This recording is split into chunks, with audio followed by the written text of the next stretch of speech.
ये मैं हूँ, और मैं ना सही से बैठा ना सही से लेटा, मैं भलेटा हूँ। इस वक्त सुबह के 10 बज चुके हैं और मैं पिछले 2 घंटे से लगातार रील स्क्रॉल कर रहा हूँ। मेरे घर की हालत कुछ ऐसी है जैसे कि यहाँ कोई राक्षस रह रहा हो, और वो राक्षस मैं ही हूँ।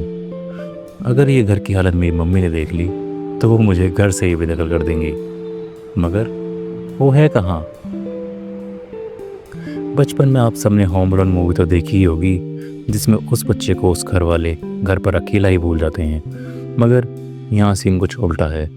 यह मुझे जानबूझकर घर अकेला छोड़ा हुआ है, मगर मैं इन सबको दिखा दूंगा कि एक लड़का भी घर संभाल सकता है।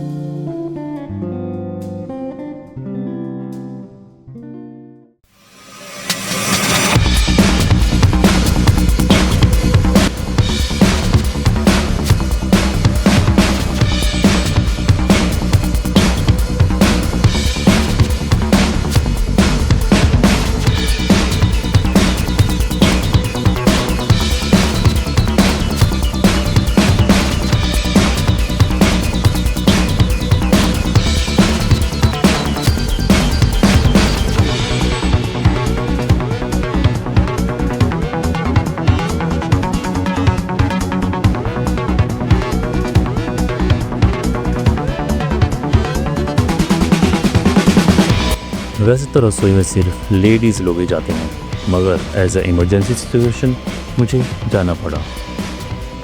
और ये बर्तन धोते हुए मैंने एक चीज़ नोटिस की कि अगर आप एक गंदी सिंक में हाथ डाल सकते हो तो आपने एक मैच्योरिटी का लेवल क्रॉस कर लिया है।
साफ़ सफाई के बाद घर कितना अच्छा लगता है ना, और जो साफ़ सफाई आप नहीं की हो वो तो बेस्ट है।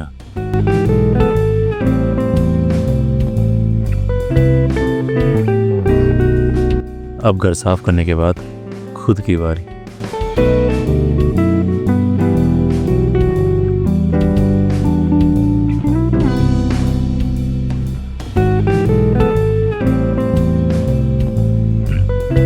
वाह क्या बॉडी है,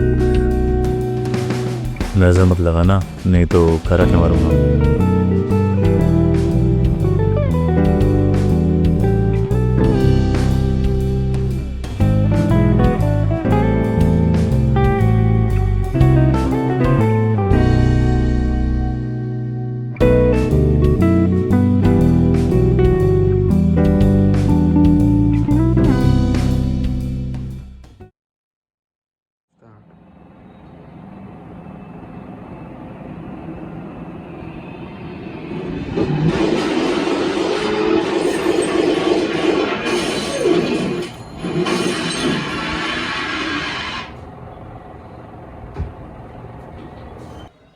वैसे तो इंसान बिना पानी के 3 दिन और बिना खाने के 7 दिन तक भूखा रह सकता है, मगर मैं इंसान कहाँ हूँ।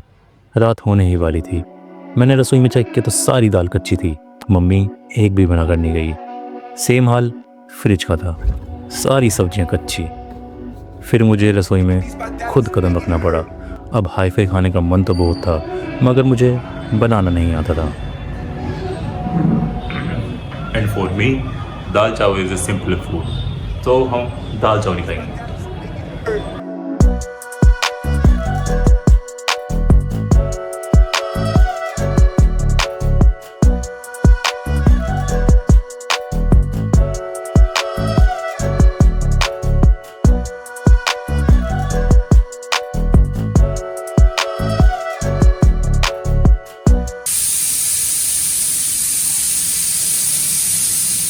छोक मारने से तो सबको डर लगता है। जब मैं दाल चावल बना रहा था तो मुझे रियलाइज़ हुआ कि मैंने दाल चावल कुछ ज़्यादा ही बना लिए है, इसलिए मैंने अपने मुँह से एक लड़के को बुला लिया।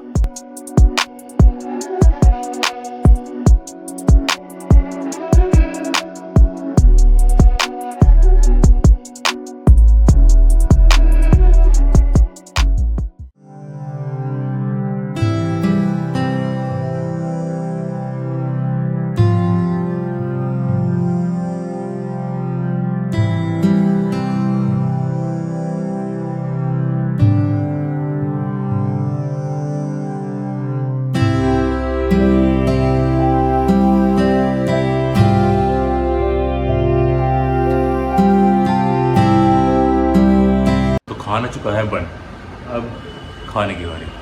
Let's go.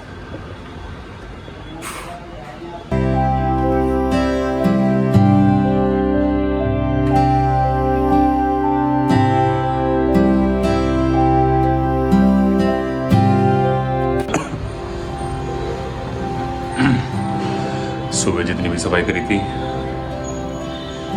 वापस गंदा हो गया और मैं वापस अकेला।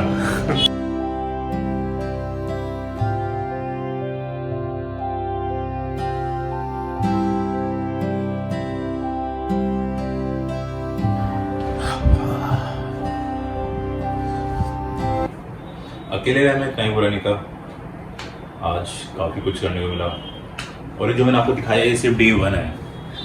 मैं ऐसे टोटल 7 दिन अकेले रहने वाला हूँ। ये मुझे 3 दिन तो हो गए अकेले रहते हुए, लेकिन ऐसा मुझे कभी ऐसा फील नहीं आया। लेकिन आज 4th डे पर मुझे थोड़ा बहुत तो फील हुआ। मैं पूरा दिन किसी से नहीं बोला, और जब रात को अपने भाई के साथ मैंने खाना खाया, उनके साथ बातें करी, मतलब जो कोड था मेरा गले का, इसको इतना रिलीफ मिला। एक होता है कि जब आप बोलते बोलते थक जाते हो, लेकिन ये कुछ अलग तरह का दर्द था कि आपको मतलब बोलने का मन कर रहा है, लेकिन आपके पास बात करने के लिए कोई भी नहीं है। अभी रिसेंटली एक न्यूज़ आई थी कि बेंगलोर में एक टैगी मतलब इतना अच्छा अर्न कर रहा था, मगर वो इन दी एंड घर पे अकेला रहता था, उसके पास बात करने के लिए कोई नहीं था और उसको सुसाइड करनी पड़ी। इसलिए मैं इंस्टाग्राम भी नहीं चलाता। मुझे ये सब चीज़ें पढ़ना ही नहीं, रील शेयर करो। अगर कोई मेरे से पूछता है कि भाई आपकी इंस्टाग्राम आईडी क्या है, आप या फिर स्नैपचैट पे हो, तो मैं उससे बोलता हूँ कि नहीं यार मैं सोशल मीडिया पे नहीं हूँ। तो उनका रिएक्शन इतना अजीब होता है, इतना ज़्यादा अजीब होता है कि सोशल मीडिया पे नहीं हूँ, सोशल मीडिया पे इंस्टाग्राम पे नहीं हो, क्यों, कैसे, मतलब इतना केओस वाला वो सिचुएशन कर देते हैं। वो इतनी ऐसे रिएक्शन देते हैं कि मैंने कुछ पाप कर दिया हो कि मैं इंस्टाग्राम पे क्यों नहीं हूँ। अरे अगर किसी को मेरी ज़रूरत है, किसी को मेरे से बात करनी है तो नंबर लो। अगर हमें किसी से बात करनी है तो हम उसको कॉल करेंगे, मैसेज नहीं करेंगे। हम उससे सिर्फ कॉन्टैक्ट में रहने के लिए रील नहीं शेयर करेंगे कि भाई मैंने आज थोड़े दिन की पार्सल भेजी और तूने दिन की पार्सल भेजी, मैंने तेरी रील पे रिएक्शन कर दिया, तूने मेरी रील पे रिएक्शन कर दिया कि बात खत्म। इनकेस अगर आप कहीं मुसीबत पड़ गए और आप फिर उससे बोलो यार मैं तेरे दिन की तस्वीर भेजता था, आज मेरे काम आ जा, मतलब ये बात में कोई लॉजिक है? बिल्कुल भी लॉजिक नहीं है इस बात में। देखा नहीं, जैसे हमारी मम्मी वगैरह देखो, हमारी मम्मी वगैरह मुझसे से मैसेज पे बात क्यों नहीं करती, वो हमेशा फ़ोन पे क्यों लगी रहती हैं? क्यों? क्योंकि उनको पता है कि वो एक प्रॉपर वे ऑफ कम्युनिकेशन नहीं है। अब मैं इस कमरे में बिल्कुल अकेला हूँ, इस घर में बिल्कुल अकेला हूँ। मैं इस वक्त एक कैमरा से बात कर रहा हूँ। इस वक्त मेरे 16 सब्सक्राइबर हैं और मुझे वो भी नहीं पता कि 16 सब्सक्राइबर कौन है, या तो मेरे भाई बहनों के अकाउंट हैं या फिर रैंडम्स भी होंगे इसमें, और कौन मेरी वीडियो देख रहा होगा। That's all guys, if you like the video, जो करना है करो, आपकी मर्जी, मुझे कुछ नहीं फर्क पड़ता।